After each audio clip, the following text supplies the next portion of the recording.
और मुझे एक जाइए, चोर मचाए शोर वाला है क्या मामला? मैं देखिए, पहले तो सेक्शन 221 बीएनएस का एक सेकंड में मैं पढ़ देता हूं। हाँ। लोक सेवकों के लोक कृत्यों के निर्वहन के दौरान अगर बाधा डाली जाए तो यह कानूनी जुल्म है। ठीक, बीएनएस सेक्शन 221 साफ साफ तौर पे लगता है। कितनी सजा होती है इसमें? इसमें वैसे 7 साल होती है और 2 साल होती है अगर कोई सरकारी तंत्र अपना इस्तेमाल करे। बीएनएस सेक्शन 221 मैं चाह रहा हूं सब आपके दर्शक इसको जरूर पढ़ लें। अब जरा आपने एक बात कही अमन भाई, बार बार आपने कहा कि एक प्राइवेट कंपनी, अरे ये इतनी मासूम प्राइवेट कंपनी नहीं है अमन जी। और मैं और आप क्या कहते हैं इस पे छोड़िए, ये कल्याण बनर्जी को तो मानते होंगे ना, ये जो टीएमसी के समर्थक हैं। कल्याण बनर्जी ने क्या बोला, मैं उनको जरा शब्दशः कोट कर रहा हूं। 21 फरवरी 2022 को वो कहते हैं ये आईपैक जो है ये एक पावर ब्रोकर कंपनी है, ये पॉलिटिकल कॉन्ट्रैक्टर है। क्या अब पार्टी टीएमसी के दफ्तर से चलेगी या आईपैक के दफ्तर से चलेगी?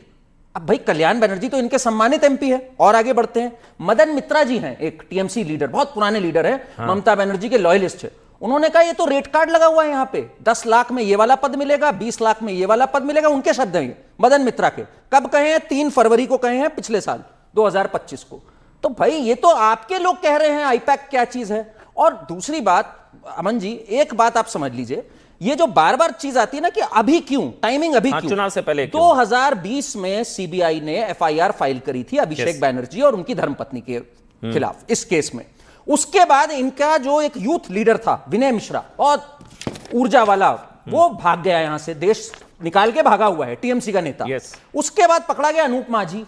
अनूप माझी ने जब गवाही दी और कबूला 164 सेक्शन के तहत, तो भाई कार्रवाई शुरू हुई। और ये भागे सुप्रीम कोर्ट कि भाई ईडी के समन को रोका जाए। ईडी के समन को रुका नहीं, सुप्रीम कोर्ट ने लताड़ लगा के कहा कोई समन वापस नहीं होगा, सामने जाओ। ये कब बोला? सितंबर 2024 में।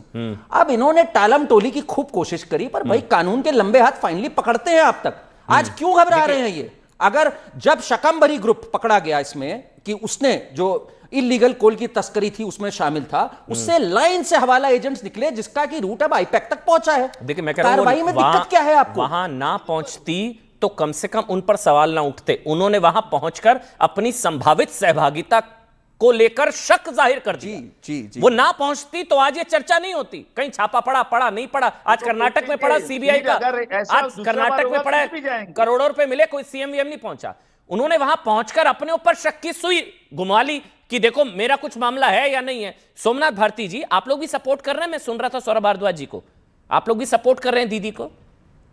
सोमनाथ भारती, देखिए सबसे पहली बात आपका शुक्रिया कि आपने मुझे बोलने का मौका दिया फाइनली। देखिए क्या है कि अगर आपको मैं ले चलूँ, पता नहीं आपको याद है कि नहीं याद है, एक हुआ था वाटर गेट स्कैंडल अमेरिका में 1974 में। वो यही था। उसमें जो डेमोक्रेटिक ऑफिसेज में कुछ लोग घुसे थे और उनके जो भी इलेक्शन रिलेटेड मटेरियल चुराने गए थे, उसके बाद रिचर्ड निक्सन को रिजाइन करना पड़ा था, मालूम है आपको? ये वही है और बहुत बहुत, बहुत फेमस हुआ था उसके बाद। आज की जो घटना है, देखिए जिस प्रकार से बीजेपी का एक पैटर्न बन गया है, जहां चुनाव हो तो पहले एक्टिवेट करो इलेक्शन कमीशन को, उससे काम ना चले फिर एक्टिवेट करो इन्फोर्समेंट डायरेक्टरेट को, जो कि जिसका नाम बदल गया, वो कहते हैं इलेक्शन डिपार्टमेंट ऑफ बीजेपी।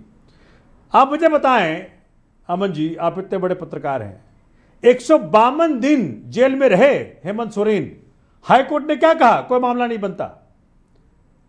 चुनाव के जस्ट पहले दिल्ली के अंदर क्या किया इन लोगों ने केजरीवाल जी के साथ? 90 दिन केजरीवाल जी जेल में रहे, 180 दिन संजय सिंह जेल में रहे, 530 दिन मनीष सिसोदिया जेल में रहे और 2 साल से ऊपर सत्येंद्र जैन जेल में रहे। इतना ये इंपेशेंट थे दिल्ली जीतने के लिए। और क्या निकला? उस वक्त तो रोजाना आ जाता टीवी पे, आज जैन साहब के घर में सीडी पहुंची, आज मनीष सिंह के घर में सीडी पहुंची। इलेक्शन खत्म हुआ, भाजपा काबिज हुई, ईडी खत्म। ईडी का अगला अब कहां? चलो भैया वहां बंगाल में। यह भाजपा के एजेंट की तरह काम कर रही ईडी अपनी फजीयत कितनी कराएगी?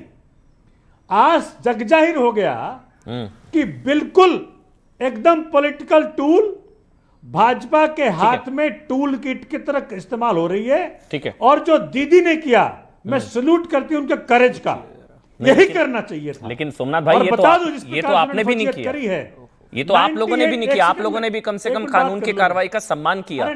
फाइलें चोरी तो आपने भी हमें नहीं भी करी। करना चाहिए था, आपको हमें भी भी करना चाहिए था। ये। अच्छा, हमें भी करना चाहिए था, ये करना चाहिए था। ये सुनिए, हाँ जी, हाँ जी। शुभेंदु अधिकारी की तरफ इनका नजर नहीं आता है। हम्म, जब वो उनको लाइव पैसे लेते पकड़ा था तो ईडी जब गई थी रेड करने, जैसे भाजपा में आए ईडी गायब, है ना।